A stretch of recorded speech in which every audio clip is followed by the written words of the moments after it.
¿Por qué la palma aceitera en el Ecuador es importante desde el punto de vista de la política pública?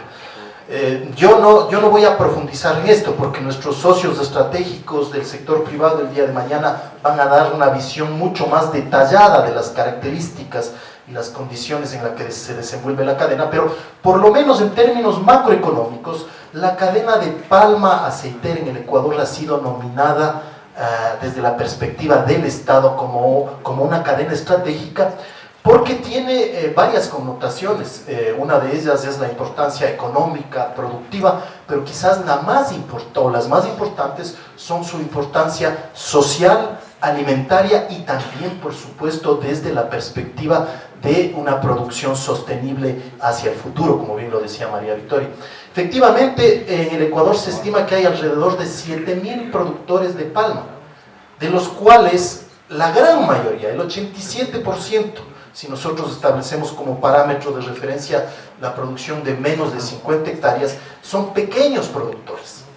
Esto de por sí ya marca algo que muy bien lo mencionaban en la mañana los expositores, marca una diferencia abismal entre lo que sucede en los países del Sudasia. Definitivamente no existe la menor relación entre la estructura productiva en el Ecuador versus los grandes productores mundiales, ¿sí? De hecho, otro dato importantísimo es que gran parte de esos pequeños productores están concentrados en zonas que tienen un alto nivel todavía de insatisfacción de necesidades básicas. Esto significa que la palma en el Ecuador además se cruza con un factor social y humano fundamental, que es de hecho la razón de ser de la política pública. Y lógicamente, como tal, la palma es definitivamente una actividad productiva que va a contribuir definitivamente a salir de esa realidad social que es acuciante. Luego, quizás lo más significativo también para marcar estas diferencias es que, como ya lo mencionaba María Victoria, la producción de palma en el Ecuador no es precisamente de los mayores drivers de deforestación. De hecho, más del 95% de la producción actual se encuentra en zonas con uso agropecuario que ya están definidas. Eso es un detalle importante porque además, dada las alianzas que se vienen llevando desde los últimos 10 años, con todo ese valiosísimo trabajo que viene impulsando el Ministerio del Ambiente de la mano con Agricultura, va a ser muy difícil realmente que el Ecuador establezca un modelo de crecimiento de la palma basado en mayores extensiones y mucho menos hacia zonas de bosque. Entonces, no es casual que nosotros hoy día estemos aquí en este foro tratando, ojalá, de ser un modelo ejemplar de cómo sí se puede, ¿no es cierto?, en pequeña escala, establecer modelos productivos de palma que sean perfectamente armónicos con una preservación y una conservación del ambiente. Además de eso, algo que es muy importante, dada su importancia social, como yo les decía, es que en general la palma, esto puede haber variado un poco, como ustedes lo verán, pero es un generador neto de fuentes de trabajo permanente en las zonas rurales. Zonas rurales deprimidas con problemas sociales importantes generan alrededor de 120.000 empleos directos e indirectos. Y este factor de por sí, como digo, es uno de los elementos que determinó por qué para el Estado ecuatoriano la palma ha sido nominada como una cadena estratégica. Indudablemente, también no podemos dejar de lado el aporte a la riqueza económica del país. De hecho, la palma está aportando en este momento con alrededor del 4.5% del PIB agrícola y también alrededor del 0.8% del PIB nacional. Es decir, es un generador importante de riqueza. Y desde la perspectiva comercial, indudablemente, la palma, desde hace más de 20 años en el Ecuador, se ha constituido en un generador neto de divisas por concepto de exportaciones. De hecho, en el año 2016 se exportaron alrededor de 271 millones de dólares. Entonces, indudablemente, esto ha determinado que se nomine como un sector estratégico. De ahí que nosotros, y al decir nosotros me refiero al Estado, pasemos a la siguiente, Angelita, ¿sí? Se han establecido una serie de políticas de fomento a la producción sostenible de palma aceitera. Y quizás los elementos más importantes que marcan este esfuerzo, desde, obviamente, la política pública, es que con el fin de fomentar este desarrollo sostenible, ¿sí?, en la cadena, ya en el año 2014, el Ministerio de Agricultura y Ganadería, en alianza con otras instituciones públicas como el MAE, pero también el Ministerio de Comercio Exterior, hicieron una gran convocatoria nacional a todos los actores de la cadena, desde proveedores de insumos, pasando por pequeños productores, grandes productores, asociaciones, extractores de aceite, industrias procesadoras, para que nos sentemos en una mesa en la cual se pongan sobre el tapete todos los problemas asociados a la producción de palma, con miras a elaborar de forma participativa y consensuada, y este es un tema importantísimo que queremos remarcar, ¿sí?, elaborar lo que sería el plan de mejora competitiva para la cadena, para el desarrollo de la cadena de palma aceitera, que tiene una virtud, que ha sido, como digo, consensuada por todos, y por lo tanto vemos que hay un empoderamiento, ¿no es cierto?, desde la perspectiva privada por cumplir e impulsar este proceso que no ha sido fácil. Pero lo que yo quiero remarcar es que desde la política pública también aquí se ha marcado un hito quizás sin precedentes, porque se ha marcado una alianza público-privada orientada justamente a lograr como un gran objetivo nacional la transformación productiva de la palma, ¿no es cierto?, hacia un sistema productivo eficiente, ¿sí?, sostenible, pero además socialmente incluyente, dadas las características productivas de esta cadena. Entonces, con estos antecedentes, en el 2014 ya todos estos actores públicos y privados fueron signatarios de un gran acuerdo de voluntades en el cual se comprometían a implementar las directrices establecidas en este plan de mejora competitiva para la cadena de palma aceitera.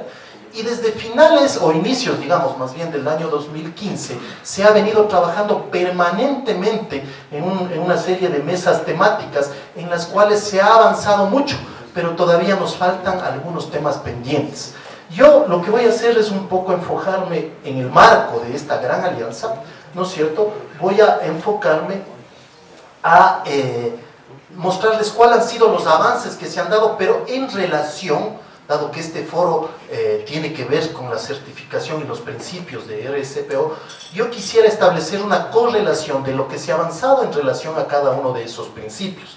Porque definitivamente cuando nosotros vemos los principios, ¿no es cierto?, de la certificación RSPO, vemos que existe una absoluta convergencia y alineamiento establecido justamente en los objetivos estratégicos de este plan de mejora competitiva. Entonces, lo que nosotros hemos podido hacer en estos cortos 3 años es definitivamente establecer un trabajo primero coordinado. Esto vale la pena tal vez remarcarlo. Hay fondos canalizados por MAE y MAGA para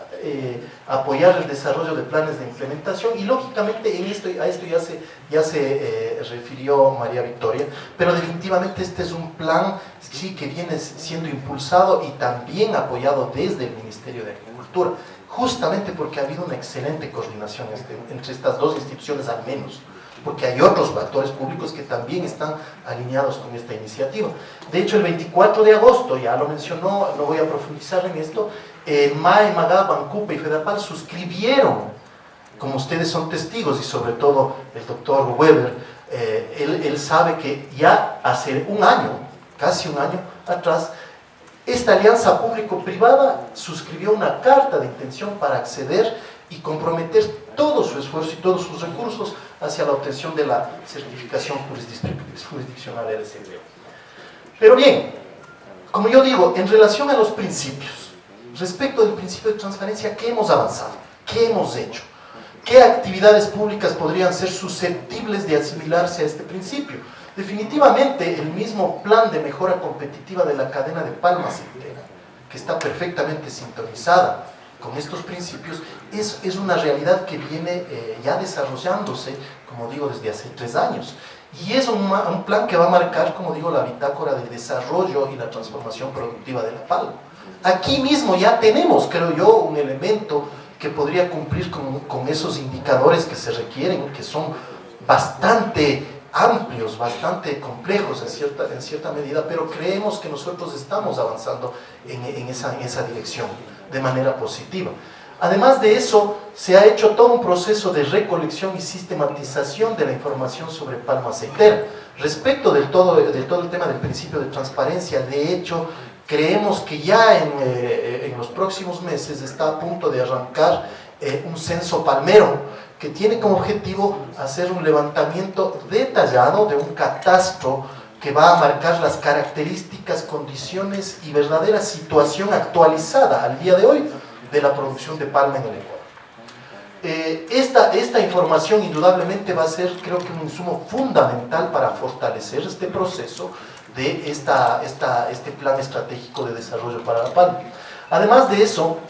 se ha hecho toda una reglamentación general para la aplicación de la Ley Orgánica de Tierras Rurales y Territorios Ancestrales, que apunta justamente en uno de los principios que decía el doctor Weber, que es uno de los mayores problemas, ¿no es cierto?, especialmente en las presiones que se generan de los sectores sociales vulnerables hacia invadir bosques. La legalización de tierras es uno de los elementos claves, no solo para la producción de palma, sino en general desde la política sectorial, es fundamental para el desarrollo agropecuario. Y este es un tema en el cual, por lo menos el Ministerio de Agricultura, ha invertido muchos recursos y ha avanzado significativamente.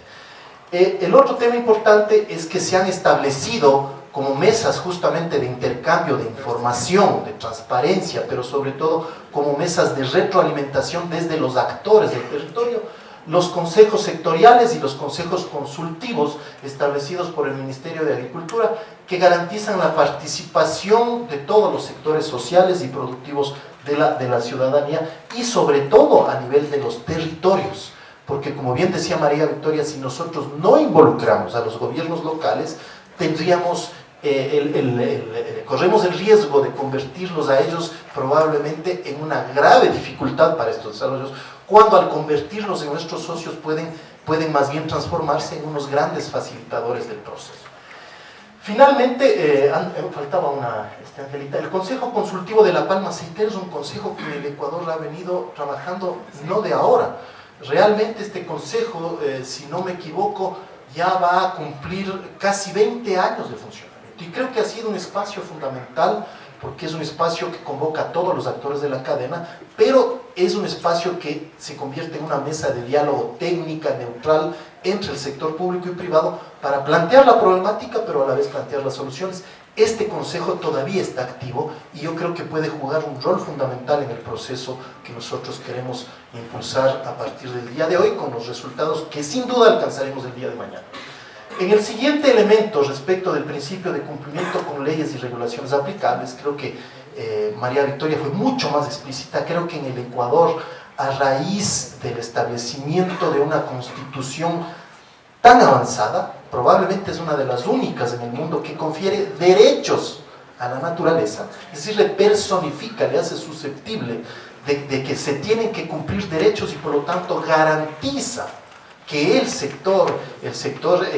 asociado a el ambiente tiene que ser respetado, tiene que ser preservado. Ese hecho determina que de ahí haya emanado una gran cantidad de marcos legales, pero no solamente marcos legales normativos orientados a este objetivo, sino además todo el desarrollo de un marco institucional. Y por eso yo les decía, no es casual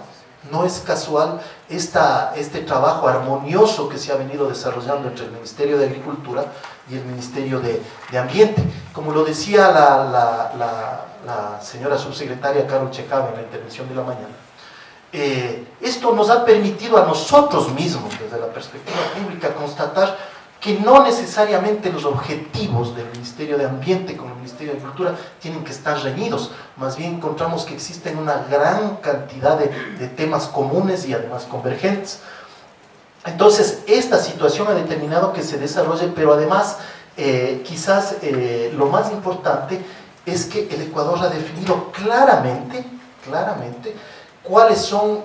las áreas protegidas o las áreas de alto valor de conservación que deben ser respetadas. Y en este sentido, respetando este mandato, el Ministerio de la Producción, Agricultura, se ha alineado perfectamente a este compromiso. Y eso, como digo, ha dado lugar precisamente a otros elementos importantísimos de la normativa que vamos a verlos a continuación. Indudablemente, desde la perspectiva social, la Constitución tiene esta segunda gran virtud: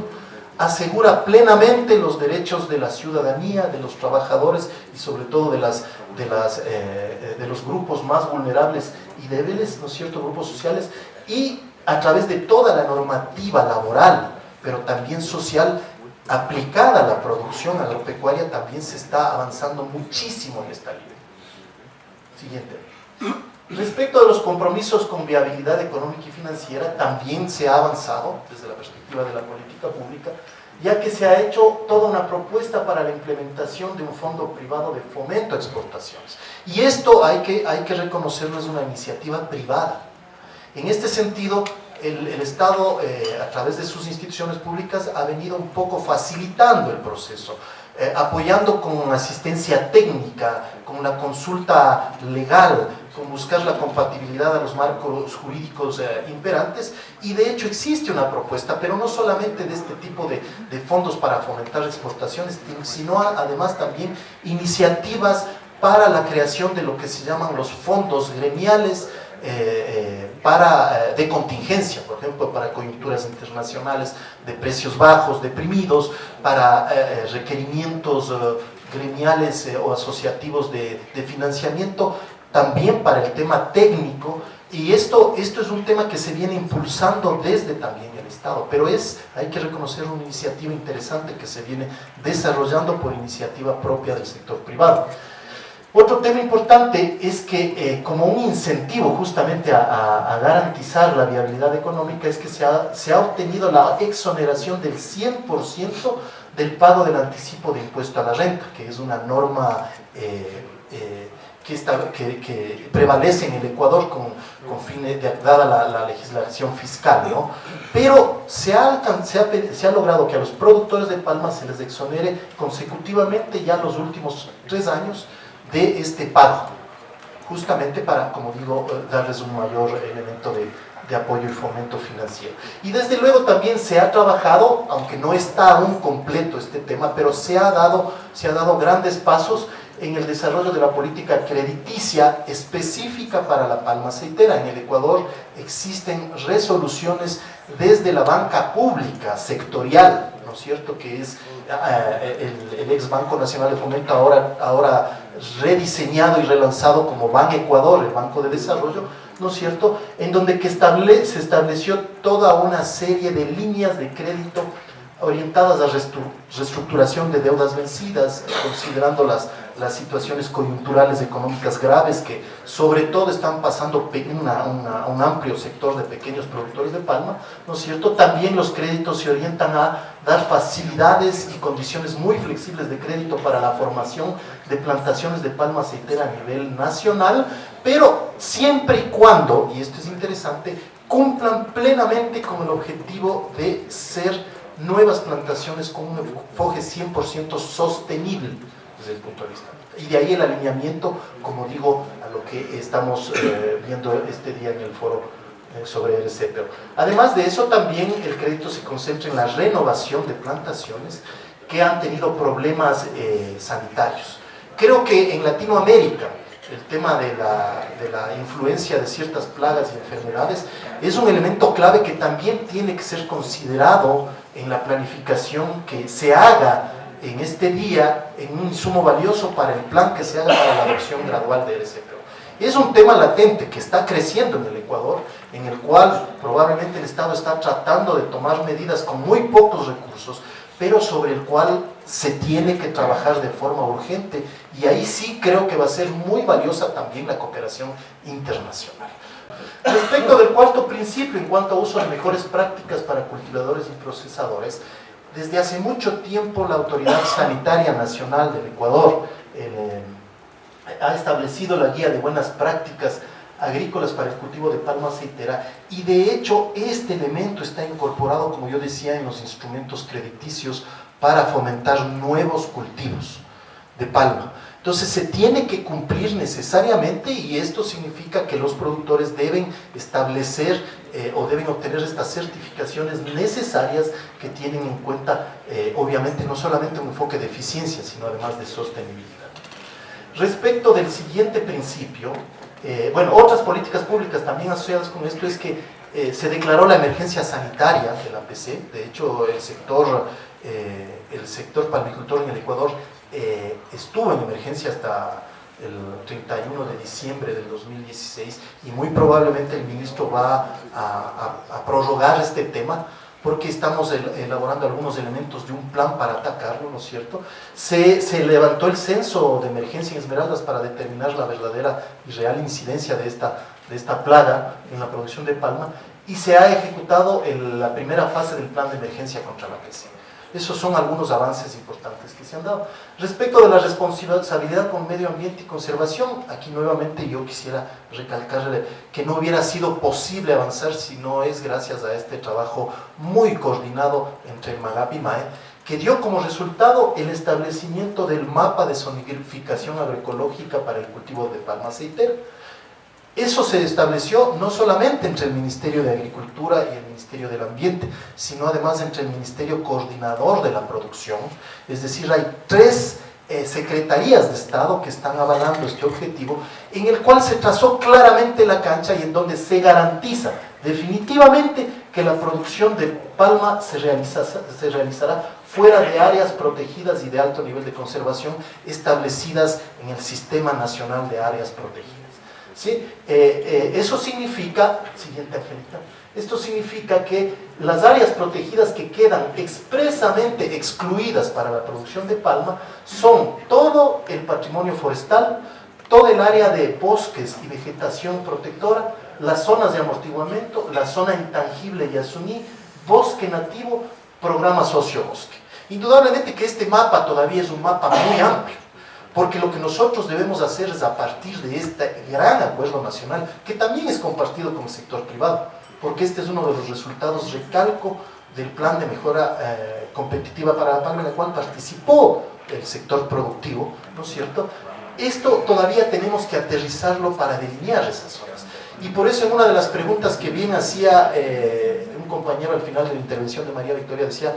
¿cómo garantizamos que, por ejemplo, esta sustitución potencial que puede haber de otras áreas con uso, por ejemplo, de ganadería, no se traduzca en una presión, ¿no es cierto?, hacia las zonas protegidas? Es precisamente porque en este mapa nosotros tenemos que ir direccionando. O sea, no podemos dejarlo abierto, pero lógicamente de manera consensuada y también de manera teniendo en cuenta las necesidades y requerimientos para el crecimiento de la producción de palma y las necesidades del sector productivo, especialmente, y en esto sí hago un énfasis desde la política sectorial agrícola, en especial de los pequeños productores en general. Entonces, no necesariamente los ganaderos van a ser desplazados, de acuerdo a los modelos de fomento que nosotros queremos implementar, probablemente lo que hay es una reconversión productiva. Hacia allá deberíamos orientarlo, una reconversión productiva con todos los elementos de sostenibilidad. Entonces, eso será. Ahora, otras acciones que también se han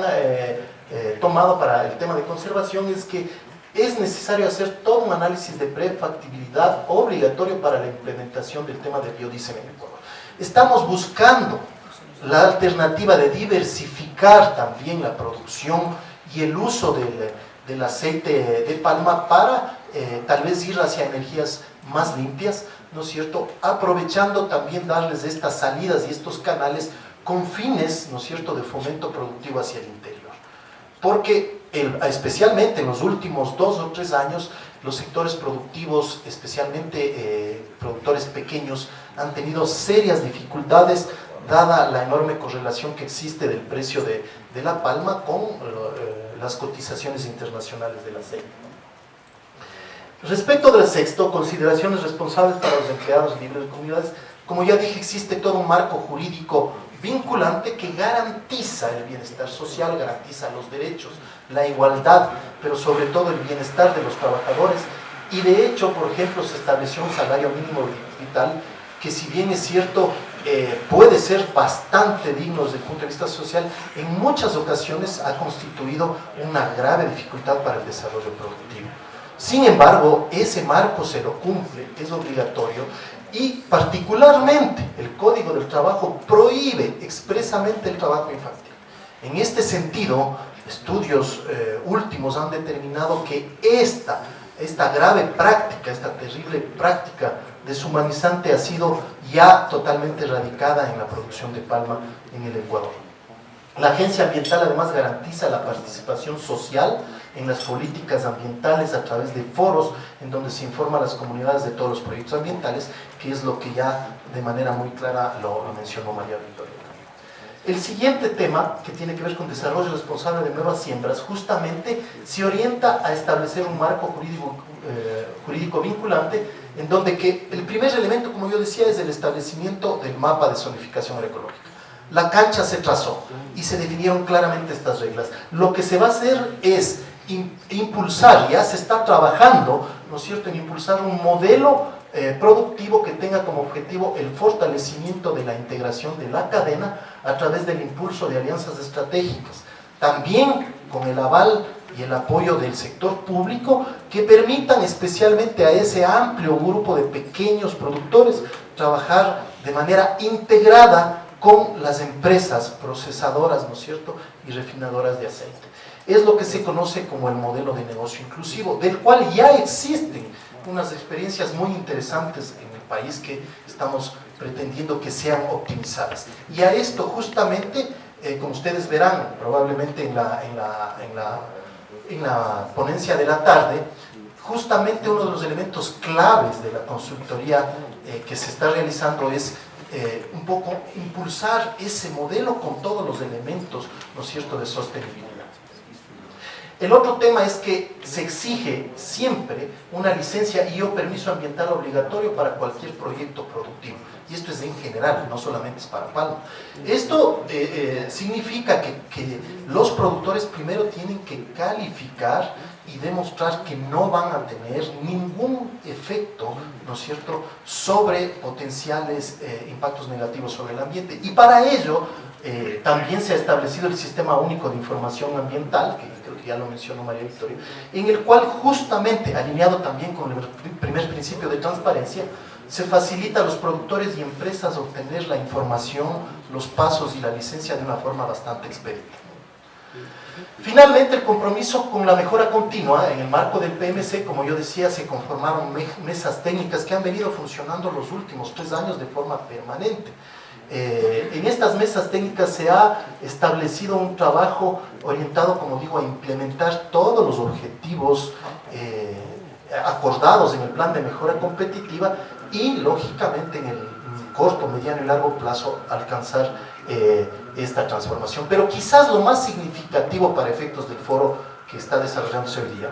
es que existió un acuerdo absoluto de los actores que vienen trabajando en esto de la necesidad de adelantarnos un poco, ¿no es cierto?, a uno de los requerimientos indispensables para alcanzar la certificación jurisdiccional y nacional, y es el establecimiento del Comité Técnico de Seguimiento e Implementación de RCPO, ¿no es cierto? Y aquí hemos recibido afortunadamente todo el asesoramiento de nuestro querido amigo Francisco Naranjo, que es propio, es de los nuestros, quien nos ha asesorado muy gentilmente en cuál debería ser la estructura ideal de este comité. Y ya de hecho creo que hay un preacuerdo clarísimo que esperamos que el día de mañana se consolide y se oficialice como uno de los resultados más importantes del taller. Esto es básicamente, en términos generales, lo que yo quería presentarles. Adelante, Angelita. Y antes de concluir, yo sí quisiera mencionar algo. Definitivamente la intención de esta presentación era mostrarles que se ha avanzado mucho en relación con estos lineamientos, ¿no es cierto?, pero todavía aún falta mucho por hacer. Pero realmente creo que otro de los objetivos de mi presentación es aprovechar la venida de los más altos directivos del doctor Darrell Weber, aquí de los directivos de WWF, de nuestros compañeros latinoamericanos, para definitivamente demostrar algo que ya se mencionó en las presentaciones de la mañana. El modelo productivo del Ecuador y de Latinoamérica en general no tiene nada que ver con ese modelo estigmatizado que fue impulsado en el sudeste asiático. Y nosotros debemos definitivamente marcar una diferencia importante que tiene que plasmarse y tiene que concretarse de forma pragmática en estas certificaciones. La certificación debe reconocer esas características, porque definitivamente, como ustedes han visto, no es que nosotros estamos arrasando miles o millones de hectáreas para la producción de palma. Definitivamente no es esa la realidad del Ecuador. En cuanto nosotros vemos, por ejemplo, el tema de escalas, la escala de producción de palma en el Ecuador, y creo que en general en Latinoamérica no tiene nada que ver con las escalas de Malasia e Indonesia. Lo que aquí es un gran productor, probablemente en Malasia e Indonesia es un pequeñísimo productor. Hablamos de 1000, 2000, 3000 hectáreas, probablemente cae en la categoría de pequeños productores en estos países del sudeste asiático. Para nosotros un pequeño productor, como lo dije, es menos de 50 hectáreas. Y para que ustedes tengan este tema, hay productores que tienen 3 hectáreas, que tienen 2 hectáreas. Entonces, ese es un tema que justamente hace aterrizar que la problemática en este lado de la tierra, en América, también tiene una cara social fundamental que hay que considerar. Y ese es un tema tan importante, ¿no es cierto?, porque marca una diferencia significativa. Otro elemento fundamental, que ya lo mencionaba también María Victoria en su intervención de inauguración, es que el país es un país mega diverso. El Ecuador no tiene a la palma como un monocultivo de gran extensión. Nosotros, gracias a la bendición de la providencia, tenemos una amplísima gama y una composición de producción agropecuaria. Y por lo tanto, los drivers, como se conoce, ¿no?, en el argot ambientalista, pueden ser múltiples, pero definitivamente la palma, afortunadamente, sí se ha convertido probablemente en un modelo que debería ser replicado hacia otras actividades productivas. Entonces, eso también marca algo fundamental. Pero quizás el elemento diferencial más significativo es algo que me voy a permitir remarcar, ¿no es cierto?, y es el hecho que existe un amplio compromiso de toda la sociedad ecuatoriana por ir hacia una transformación productiva, definitivamente garantizando el elemento de la sostenibilidad como un elemento indispensable. Porque somos, creo que, conscientes, ¿no es cierto?, de que sin ese elemento probablemente en el futuro no habrá que producir nada, no habrá ya más preocupaciones ambientales, pero perversamente hablando, porque ya no habrá nada que producir. Entonces, esa conciencia determinó no solamente el alineamiento de las instituciones públicas, sino que el pueblo del Ecuador en el 2008 votó por una constitución en la cual, como se decía, se estableció a la naturaleza con todos sus derechos y garantías de conservación, preservación y sostenibilidad. Entonces, estos elementos diferenciales yo creo que deben ser considerados seriamente, y como yo decía, aprovechando la venida de este importantísimo foro con trascendencia internacional, queremos comprometerles a las instituciones, el SPO, WWF y otros organismos internacionales de apoyo, a que el día de mañana firmemos un gran acuerdo de voluntades en el cual definitivamente nosotros, y al decir nosotros me refiero a ambiente, agricultura y toda la institucionalidad pública del Ecuador y el sector privado, están dispuestos a comprometerse. El día de mañana nosotros queremos comprometer el apoyo especialmente de RSPO en 3 líneas fundamentales, creo yo que son las más importantes. Lo primero que se hablaba, y ha sido creo un planteamiento que ya lo mencionaba bien Jean-Pierre, nosotros quisiéramos tener toda la flexibilidad desde RSPO para que, considerando esas diferencias, ojalá la certificación se latinice un poco, es decir, tome elementos de nuestra realidad, y en eso creemos que el avance fundamental, o sea, sin sacrificar los principios desde luego, pero el avance fundamental creo que puede ser de gran ayuda recibir la respuesta, y aquí voy a presionar nuevamente un poco, ¿no?, hacia la interpretación nacional. Ha pasado mucho tiempo y no creo que valga la pena esperar más tiempo, entonces aprovechamos este foro para que ojalá mañana ya nos pongan una fecha, porque además debemos aprovechar la revisión del año 2018 para que ojalá el Ecuador pueda aportar insumos valiosos al mejoramiento y a la preservación de esta licencia. Yo considero que la licencia debe guardar la suficiente flexibilidad si es que pretende prevalecer en el tiempo y seguir ocupando ese valioso sitial de ser la principal certificación, por lo menos para aceite de palma en el mercado internacional. Segundo elemento de apoyo, consideramos, como ustedes han visto, que el Ecuador no es que está iniciando ahora con esta iniciativa. Nosotros ya hemos avanzado un largo camino, pero nos falta mucho todavía por hacer. Entonces el compromiso de ayuda que queremos pedirle a RCPO es que nos apoye mucho en todo el tema de orientación y acompañamiento en el proceso de obtención, en una primera instancia de la certificación jurisdiccional a nivel de la Amazonía, pero sobre todo, y dada la excelente visión que nos planteaba aquí el doctor Weber, alcanzar también la certificación a escala nacional. Entonces en eso quisiéramos comprometerles la ayuda. Y desde luego, el tercer elemento de apoyo es que nos proporcionen